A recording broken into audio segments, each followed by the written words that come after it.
mbaknya ini, yang cewek tadi. yang cewek tadi, Ya. itu tiap malam kepanasan. Jadi diem, Linglung. bingung, pandangannya kosong kayak gitu. Kosong. Sering kosong. Aku tuh nggak kayak jalan di gunung, aku tuh jalan di kampung. Jadi si Pangrango itu setelah dia kayak muntah itu kayak mata batinnya kebuka. Soalnya yang nempel sama mbak itu ya dari puncak sampai ke pos itu ya anak kecil itu. Dia itu ternyata mens pada saat di alun-alun Surya Kencana. Oh.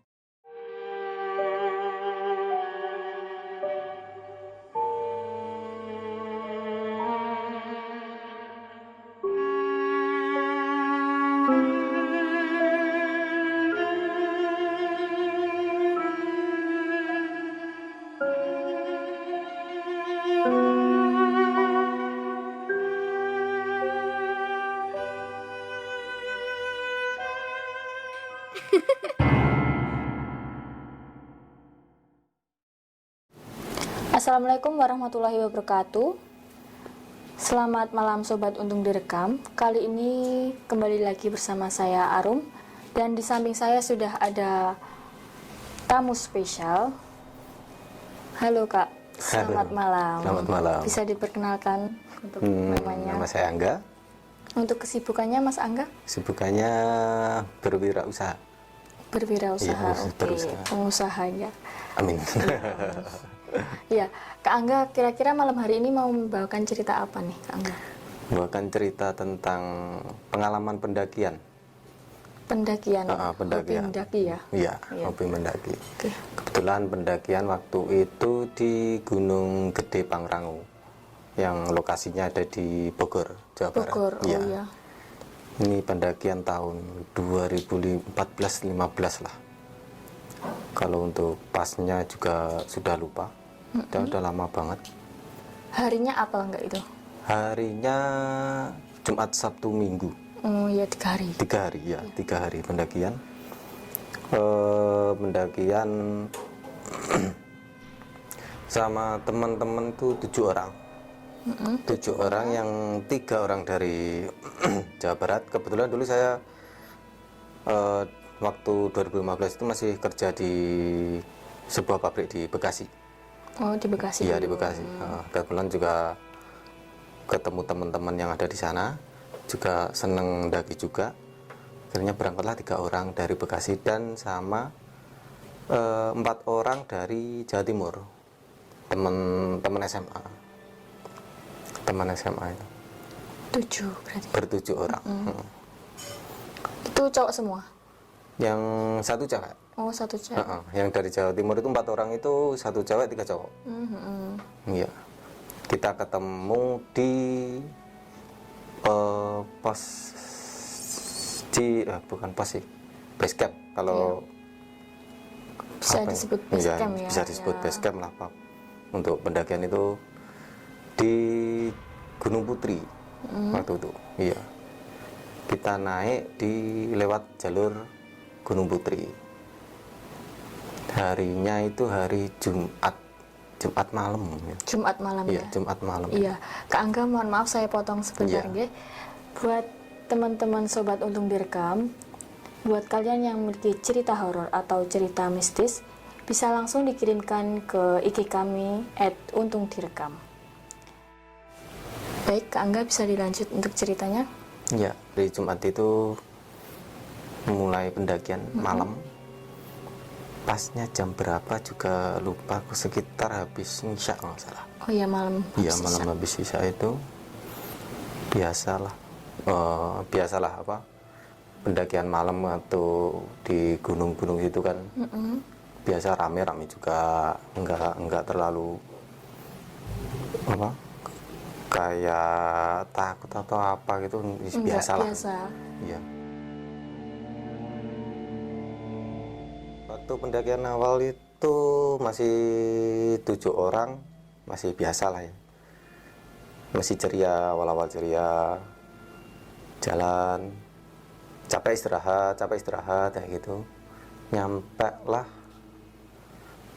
Pendakian itu di pos Surya Kencana, alun-alun Surya Kencana. Kalau yang udah sering naik Gunung Gede pasti udah tahu lah pos Surya Kencana itu. Orang apapun juga pasti udah. Makanya di alun-alun itu. Nyampe pos itu udah malam Mbak. Kurang lebih jam 11-an. Jam 11 malam baru nyampe situ. Memang dari pos Surya Kencana itu kalau mau ke puncak Gunung Gede itu tinggal 30 menit lagi gitu. 30 menit Iya, perjalanan. 30 menit soalnya tinggal dikit lah. Memang di situ tempatnya ngecamp banyak banget pendaki-pendaki yang lain juga gitu. Selain 7 itu pas banyak juga masih ya. banyak. Soalnya juga kan weekend. Oh iya ya. Apalagi kalau orang-orang daerah Jakarta, Jawa Barat itu kalau weekend naik gunung itu kan Banyak. pasti ramai banget lah ya, Mbak. Hari itu malam udah biasa bikin tenda, makan, cerita-cerita, ngobrol-ngobrol sampai malam terus tidur. Biasa masih masih normal sampai pagi juga masih ceria-ceria, nggak terlalu belum ada firasat apa-apa juga nggak ada. Akhirnya kita pagi itu langsung bongkar tenda soalnya kalau biasanya kalau pendakian itu kalau dari jalur Gunung Putri itu bisa langsung tembus ke jalur Cibodas. Jadi kayak lintas gunung gitu. Ya. Nah kita packing semua, tenda packing semua, kita lanjut ke puncak Gunung Gede. Itu udah ganti hari ya? Itu sudah ganti Sabtu. ya udah Sabtu itu udah ganti hari, udah Sabtu. Di puncak juga nggak terlalu lama sih Mbak, soalnya ya kabut waktu itu kalau salah. Oh kabut, pas kabut gitu ya? Ya nggak terlalu lama ya, biasa kalau saya sendiri pun di puncak juga paling cuma berapa menit, setengah jam, 1 jam, foto-foto, istirahat, makan, minum, merokok. Setelah itu kita lanjut turun ngecamp dulu di pos 5 jalur Cibodas. Pos 5 jalur Cibodas itu namanya Kandang Badak. Nah ngecamp di situ 1 malam. Terus hari minggunya itu kan rata-rata yang di pos Kandang Badak itu kalau hari Minggu itu orang-orang sudah mulai packing, Mau pulang ya gitu. hari Minggu sudah mulai packing soalnya kan Senin mau kerja gitu. Hari Minggu itu udah banyak banget yang waktu kita turun itu yang di pos Kandang Badak itu ada puluhan tenda mungkin. Ya banyak ya. Banyak banget puluhan tenda. Nah waktu Minggu itu kan teman-teman yang dari Jawa Timur kan nanggung. Soalnya jalur Gunung Gede Pangrango itu hitungannya 1 jalur. Oh iya ya. Cuma beda cabang, cuma bercabang di pos Kandang Badak ini. Kalau yang ke kiri ke puncak Gunung Gede, kalau yang ke kanan itu ke puncak Pangrango gitu. Sekalian Nah, gitu. sekalian yang dari Jawa Timur kan jauh-jauh Iya. nanggung sekalian ke Pangrango. Pas ke Pangrango itu sudah sore sebenarnya, jam 3 atau jam 4, jam 3-an itu tenda-tenda yang teman-teman yang lain itu sudah rata-rata sudah turun semua, tinggal cuma beberapa tenda, mungkin 3 kalau nggak salah, 3 yang 2 punya kita, yang 1 kayak punya orang gitu. Cuma tinggal 3 itu. Nah kita mutusin untuk ngecamp lagi karena kan yang 4 ini mau ke Pangrango. Kalau turun dari Pangrango terus langsung turun kan takutnya kecapean gitu. Iya.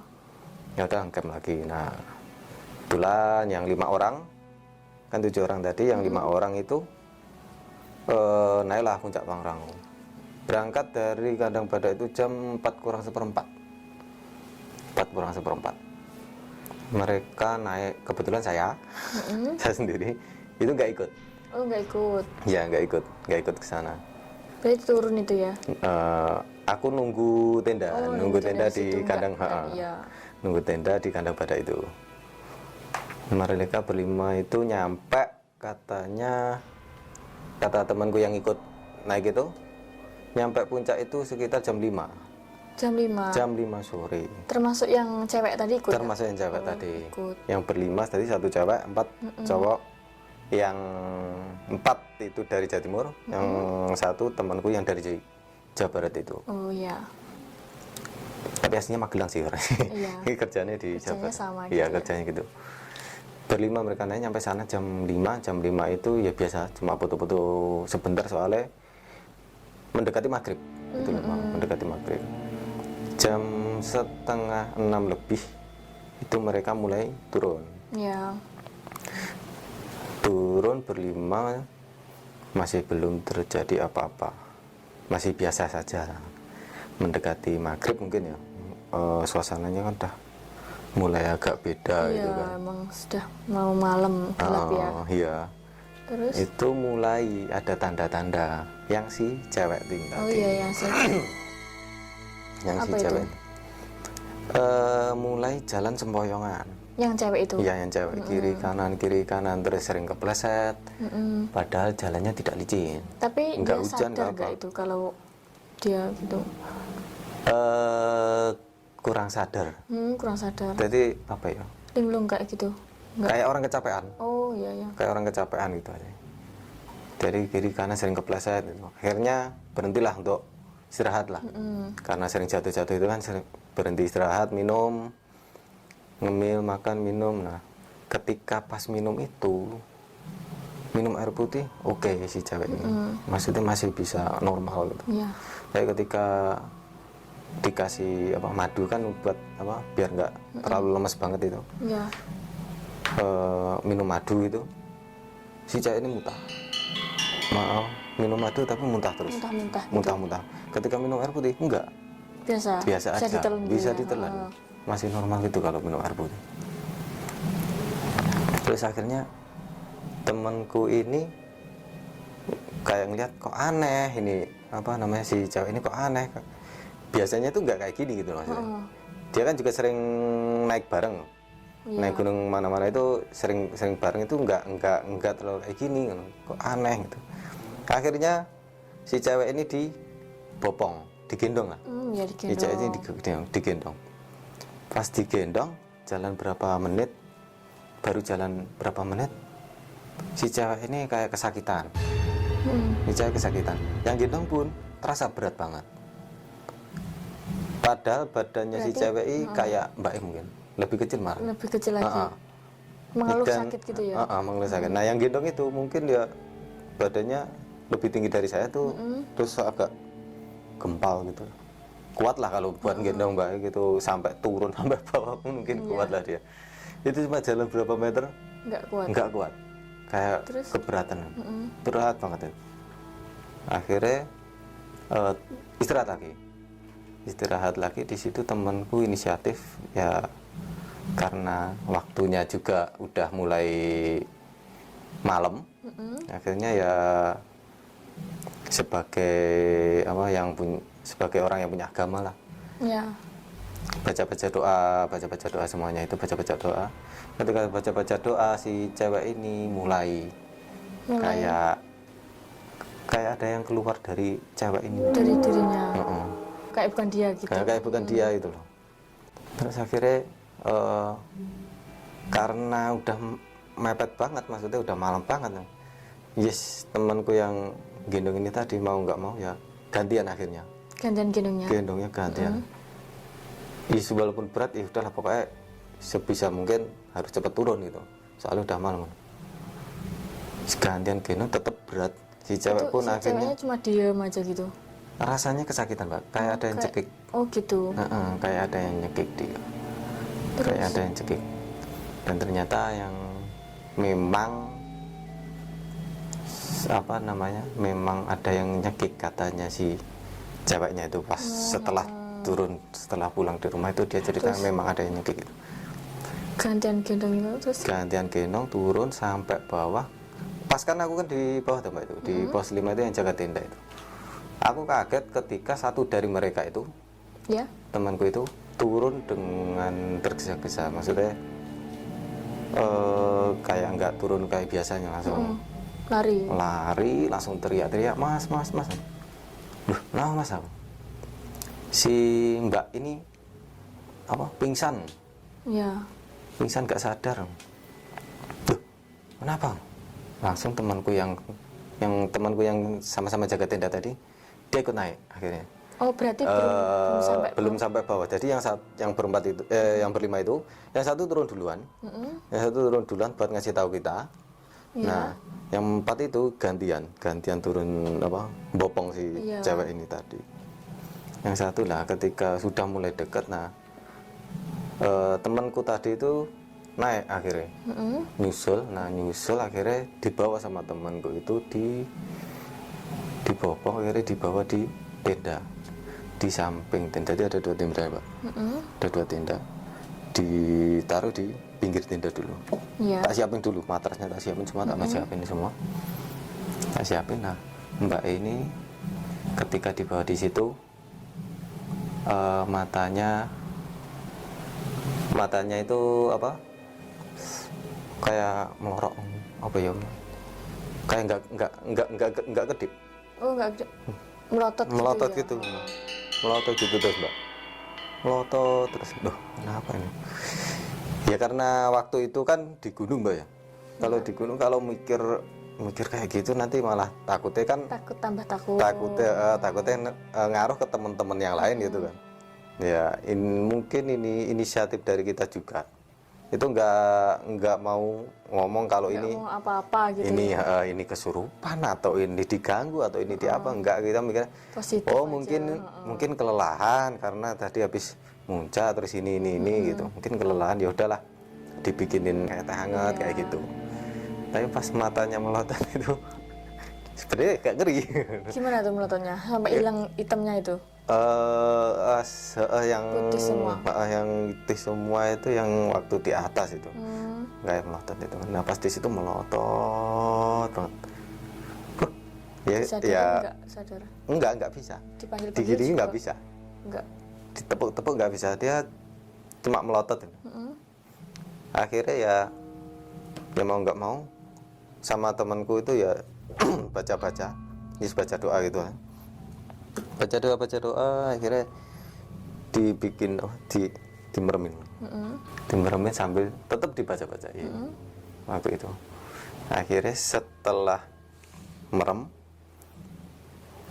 tak bawa masuk ke dalam tenda. Yang bawa aku juga tak bawa masuk. Waktu bawa masuk itu yang kata temanku itu berat-berat banget itu, pas aku yang bawa masuk itu biasa aja. Enggak gitu berat ya? Banget gitu loh. Tapi temanku yang badannya yang tinggi itu, yang keker itu, dia turun yang biasanya nggak pernah sampai ngos-ngosan atau ngeluh sakit atau apa gitu. Belum pernah lihat aku juga, temanku ini selama mendaki sama dia itu belum pernah lihat dia kayak gitu. Ini baru pertama kali lihat itu dia. Terus akhirnya ya cewek ini letak masuk di dalam tenda tidur. Kita yang di luar, yang 2 orang temanku itu yang bacain doa tetap teruslah di situ. Kita yang lain ya biasalah, nggak mau mikir kalau ini sebenarnya Nggak mau mikir yang aneh-aneh gitu loh. Supaya tetap ya sudah mereka turun dari puncak, ya udah kita makan. Malam itu langsung suasananya pokoknya hening. Soalnya apa? Minggu malam yang orang-orang yang daki yang lain itu udah pada turun semua. Berarti Di pos itu cuma tinggal 3 tenda dan cuma ada berapa orang mungkin? Nggak nyampe 20 orang mungkin di pos itu. Memang benar-benar sepi. Benar-benar sepi banget. Suasananya juga sepi gitu. Kan nggak mau mikir apa-apa lah pokoknya. Sampai besok pagi. Paginya alhamdulillah cewek ini sehat. Maksudnya sehat, sadar. Ya. Cewek ini sadar. Terus baru ngomong kalau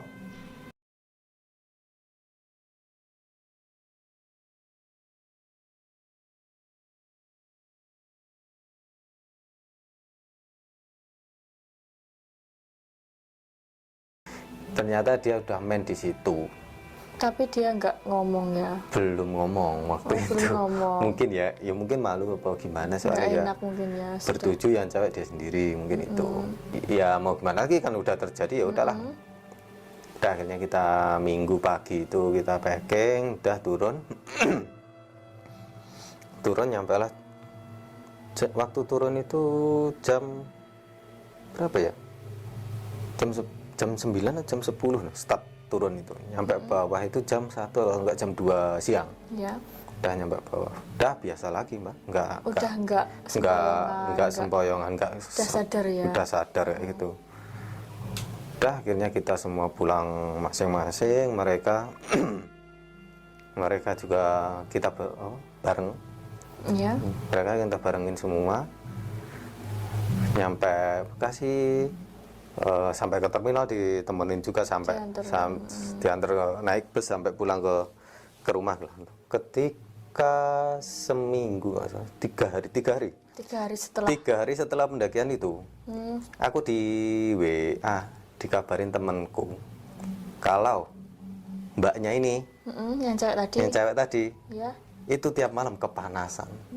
Kepanasan. Tiap apanya tuh yang kepanasan? Kepanasan di bagian kepala belakang, terutama di sini.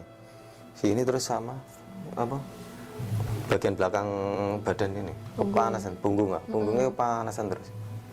Sampai namanya orang kepanasan berarti kan pakai kipas, Mbak ya? Iya. Kipas itu sampai 3 kipas itu nggak ngaruh. Tetap kepanasan. Terus akhirnya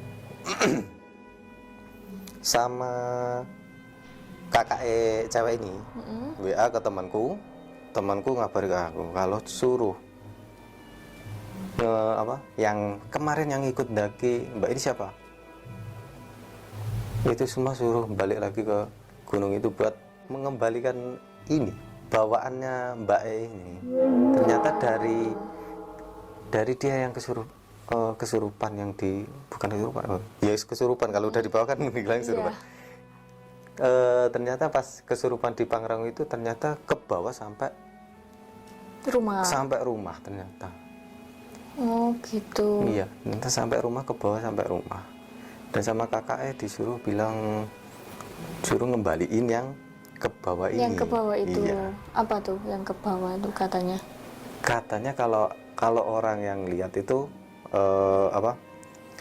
Mbak ini ketika di Pangrango dia itu cerita, Mbak ini waktu aku turun dari Pangrango itu aku itu nggak di jalur loh Mas. Nah terus gimana Mbak? Aku tuh kayak di kampung. Oh dia cerita ke mbaknya apa? Mbak ini cerita ke teman-teman. Aku tuh nggak kayak jalan di gunung, aku tuh jalan di kampung. Jadi di Pangrango itu setelah dia kayak muntah itu kayak mata batinnya kebuka. Mata batinnya kayak kebuka gitu Mbak. Terus? Aku tuh jalan di kampung Mas. Terus aku tuh jalan di karpet merah. Di karpet merah kiri kananku itu ada orang-orang kayak zaman dulu. Oh iya. Sama kayak pasar-pasar zaman dulu itu. Nah aku ketemu sama kayak rajane yang tempat itu. Kayak rajanya yang punya tempat itu. Aku ketemu sama dia dan aku disuruh untuk tinggal di sana. Apapun kemauannya itu nanti dikasih gitu. Diturutin gitu. Sebagai orang kan pasti nolak. Iya. Dan ternyata sama si makhluk ini ya. itu Mbak E itu dikasih kalung sama gelang. Diterima itu? Diterima apa gimana? Enggak diterima atau enggak? Diterima enggak? Kalau diterima sih enggak. Tiba-tiba ada. Dan itu enggak, kalung sama gelang itu bukan bentuk nyata real kayak ini nyata, gelas, ya? kayak ini gelas ini enggak nyata. Yang bisa lihat cuma orang-orang tertentu tok yang bisa lihat itu. Yang punya ilmu gitu ya. Iya. Itu. Terus dan ternyata Mbak E itu juga cerita selama di puncak Pangrango dia tuh lihat anak kecil. Anak kecil. Ketika turun dia itu juga diikutin sama anak kecilnya itu. Dan ketika digendong anak kecilnya itu ngikut di punggungnya dia, dan kalau dia digendong anak kecil itu ngeklik lehernya Mbak itu. Oh gitu, pantes Pantesan Mbak itu apa yang gendong keberatan, yang digendong juga sama-sama kesakitan. Semakin mencekik. Iya, semakin cekik, semakin digendong semakin cekik gitu. Katanya. Mbak cerita kayak gitu, balah. Terus? Ini juga baru pertama kali. Selama daki kan juga belum pernah kayak gini toh. Nah, sama kakaknya tadi yang disuruh balik ke sana, aku mikir, loh, kalau balik ke sana, apa yuk, masa sih kita suruh balik ke sana gitu loh? Ya, nggak mungkin toh aku. Ya, nggak mungkin lah kita balik ke sana. Ya akhirnya teman-teman semua sepakat kalau kita nggak bisa balik ke sana gitu.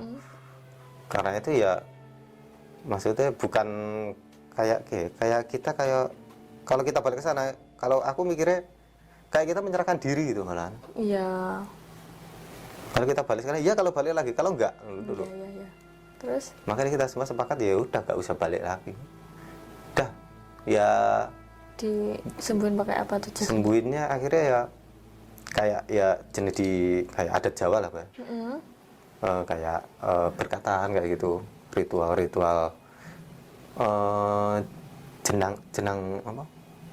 Jenang 7 rupa atau apa itu. Oh iya, pakai ritual-ritual gitu Ritual ya. di Jawa. Kejawen.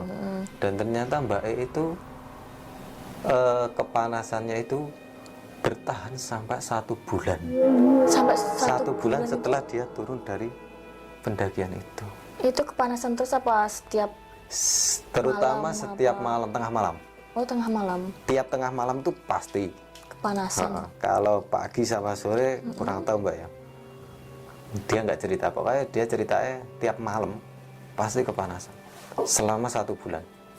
Akhirnya ya disembuhin dengan ya itu tadi kayak berkatan. Kalau di Jawa itu kayak genduren kayak gitu. Gendurenan gitu. Gendurenan kayak gitu. Itu selama 1 bulan. 1 bulan baru dia benar-benar udah lepas. Benar-benar udah plong. Itu berkatanya itu berlangsung berapa kali itu? Yang di-share ke aku itu seminggu setelah dia turun itu 3 kali kalau nggak salah. Oh, 3 kali. Iya. Kalau nggak salah ya, soalnya aku juga soalnya udah lama banget ya. Juga udah lupa itu Bang. Baru benar-benar hilang. Benar-benar hilang itu 1 bulan. Malah aku mikirnya temanku ngasih tahu aku itu seminggu dia ngabarin lagi juga masih gitu. Masih kepanasan. Masih kepanasan. Setelah itu kan dia nggak ngabarin aku. Nah aku mikirnya kan, oh udah sembuh lah, udah sembuh. Ternyata selama 1 bulan itu emang nggak ada apa kayak orang kalau habis muncak, namanya foto-foto kan biasanya nge-share Instagram lah atau apalah itu. Dia enggak itu. Enggak sama sekali. Enggak sama, kayak hilang gitu. Yang dekat sama cewek itu juga nggak dikabarin, jarang ngabarin itu. Nggak ada kabar gitu ya? Biasanya ngabarin kalau ngabarin katakanlah setiap hari gitu. Ya. Ini jadi seminggu sekali atau apa gitu. Temenku juga bingung gitu. Sampai ini udah kayak beneran. Ini bener atau enggak gitu loh masalahnya. Soalnya juga sama keluarga si cewek mungkin juga di skip gitu loh. Oh iya. Biar nggak terlalu nambah beban si Mbak E juga gitu. Ya 1 bulan akhirnya ya alhamdulillah udah sembuh, dan sekarang Mbak E juga udah sembuh total udah gitu sembuh total, udah itu kan udah lama banget. Sekarang Mbak E juga udah berkeluarga, juga udah punya anak, sudah jadi kayak cerita normal biasa gitu. Ya. Mungkin sebelum berangkatnya itu tadi ada firasat apa pertanda apa gitu nggak Mas?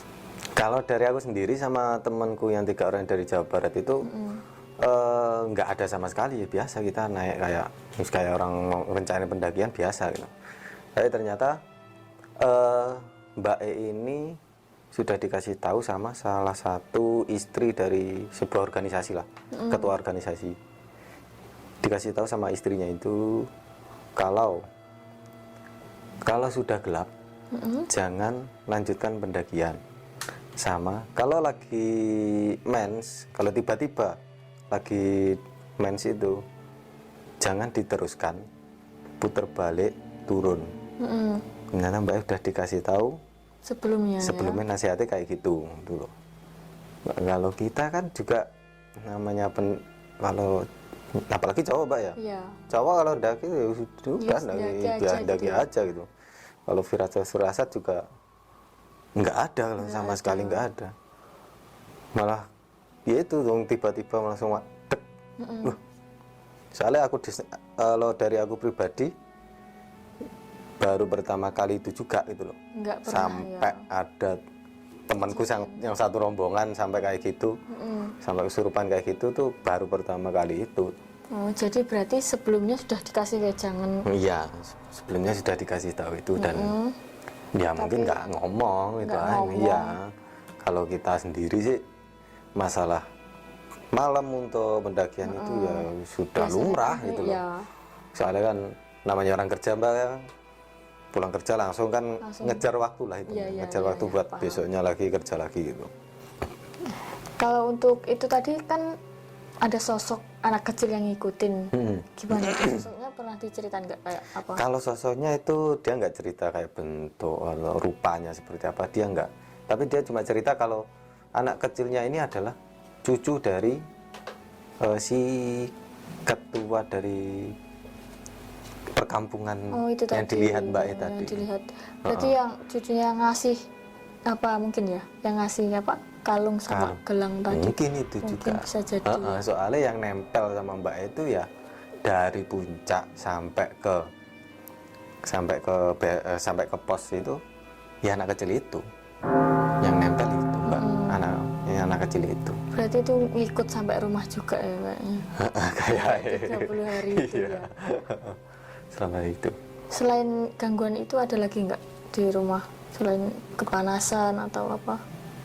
Kalau dari cerita si mbaknya ini, dia nggak cerita keseharian sebelum, selain kepanasan dia nggak cerita kalau gitu. Cuma paling ya kata kakaknya itu kayak linglung, orang linglung, kayak bukan adiknya kayak biasanya gitu loh. Bukan dia, bukan adiknya yang biasanya ceria cerewet atau apa gitu, malah jadi diem, linglung, pandangannya kosong kayak gitu, sering lamun gitu kayak gitu selama 1 bulan itu. Oke, baik. Selain pengalaman di Gunung Pangrango itu tadi, ada cerita lain nggak, Mas Angga? Pengalaman horor lain? Pengalaman horor yang lain terakhir sih Mbak. Bukan pendakian terakhir sih juga. Pendakian juga ya? Pendakian juga di Gunung Lawu. Ketika itu di Lawu lewat jalur Candi Cetho yang masih baru. Kita mendaki 3 orang, masih sepi. Itu kita naik masih biasa, tapi ada pas turun itu ada kejanggalan-janggalan yang menurut saya juga aneh gitu. Pas turunnya itu kok aneh itu. Oke, baik. Buat teman-teman sobat Untung Direkam, buat kalian yang masih pengen mendengarkan cerita horor pengalaman dari Mas Angga, bisa langsung komen di bawah ini. Jangan lupa like, komen, dan subscribe YouTube Untung Direkam. Dan jangan lupa nantikan video-video terbaru dari kami. Akhir kata, saya Arum dan Mas Angga pamit undur diri. Wassalamualaikum warahmatullahi wabarakatuh. Waalaikumsalam. Salam Rahayu.